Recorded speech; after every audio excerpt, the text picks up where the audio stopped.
আজি গধূলি মানুহজনক ক'লোঁ কি খাম বোলো ভাতৰ লগত খাবৰ কাৰণে আজি একো নাই বেলেগ চব্জি আছে মাছ মাংস একো নাই তেওঁ তৎক্ষণাত ওলাই গৈ পেলাই এয়া চাওকচোন বাৰু ব্ৰইলাৰ মাংসৰ লৈ আহিছে 100 টকা ধুনীয়াকৈ মই গৰম পানী দি পেলাই ধুই মেলি লৈছোঁ তাৰপিছতে লগতে লৈছোঁ এয়া কলডিল আৰু গাঁৱলীয়া আলু কাটি লৈছোঁ কলডিলৰ লগত মাংস খাবলৈ খুব ভাল লাগে আপোনালোকে খাই চাবচোন বনাই পেলাই নাই খোৱা যদি তাৰপিছত লগতে লৈছোঁ এইফালে পিঁয়াজ কাটি লৈছোঁ তেজপাত আদা ৰচুন আৰু জলকীয়া থেতেলি এনেদৰে মই বেছি আমি মছলা ব্যৱহাৰ নকৰোঁ এনেদৰে আজি বনাই খাম নাই খোৱা যদি আপোনালোকেও বনাই খাই চাবচোন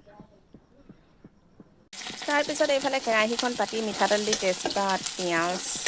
দিয়ে দিলোঁ নহয় মিঠাতেল অকণ দি পেলাই এনেদৰে আৰু ভাজি আছোঁ আৰু দেই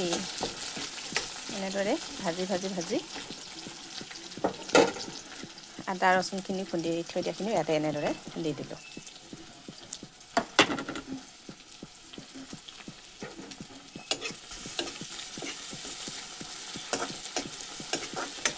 আমি যিহেতু বেছি মছলা ব্যৱহাৰ নকৰোঁ আদা ৰচুনৰ বাহিৰে কেতিয়াবা আৰু আলহী দুলহী আহিলেহে মছলা ব্যৱহাৰ কৰোঁ এয়া দেখিছেনে সেইখিনি ধুনীয়াকৈ ৰঙা হৈ যোৱালৈকে মই ভাজি আছোঁ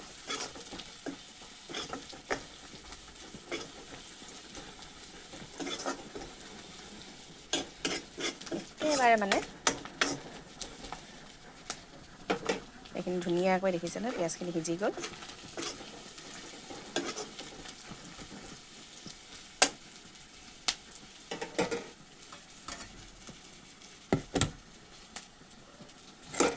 ইয়াত এতিয়া মই মাংসখিনি দিওঁ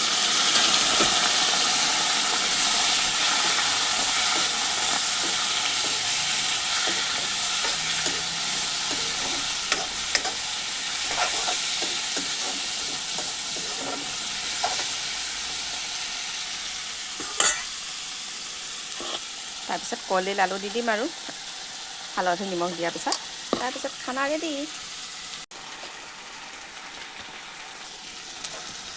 তাৰপিছত নিমখ দি দিলোঁ তাৰপিছতে হালধি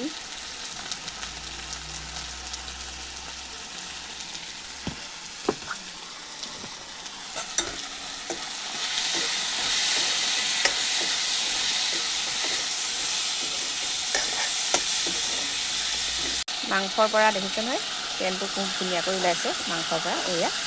তাৰপিছত এতিয়া মই কলডিল আৰু আলু দি দিওঁ